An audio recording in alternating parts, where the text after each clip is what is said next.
அவள் என்னை தொடர்ந்து கூப்பிட்டுட்டே இருக்கா, அவள்கிட்ட என்ன சொல்லட்டும், அவள்கிட்ட என்ன சொல்கிறதுனே எனக்கு தெரியல. இதெல்லாம் எப்படி நம்ம இங்கிலீஷில் சொல்லலான்னு பார்க்கலாம். ஃபர்ஸ்ட், அவள் என்னை தொடர்ந்து கூப்பிட்டுட்டே இருக்கா. அப்போ என்னை கூப்பிட்டுட்டே இருக்காங்கும்பொழுது, இப்படி பண்ணிகிட்டே இருக்கா, கூப்பிட்டுட்டே இருக்காங்கும்பொழுது நம்ம ஷி கீப்ஸ் அப்படின்னு சொல்லுவோம். ஷி கீப்ஸ் கூப்பிட்டுட்டே இருக்கா. காலிங் என்ன, மீ தொடர்ந்து பண்ணுறா. So continuously. நெக்ஸ்ட், நான் அவள்கிட்ட என்ன சொல்லட்டும் அப்படின்னா what to I tell her. அடுத்து, அவள்கிட்ட என்ன சொல்கிறதுனே எனக்கு தெரியல. அப்போ எனக்கு தெரியல அப்படின்னா ஐ டோன்ட் நோ. என்ன சொல்கிறதுன்னு தெரியல. வாட் டு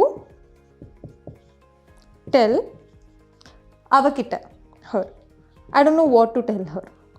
ஸோ இந்த மாதிரி வீடியோஸ் உங்களுக்கு ஹெல்ப்ஃபுல்லாக இருந்தது அப்படின்னு நினச்சிங்கன்னா இங்கிலீஷ் கஃபே பேஜை ஃபாலோ பண்ணுங்கள். Thank you. English Cafe. We present you the perfect English.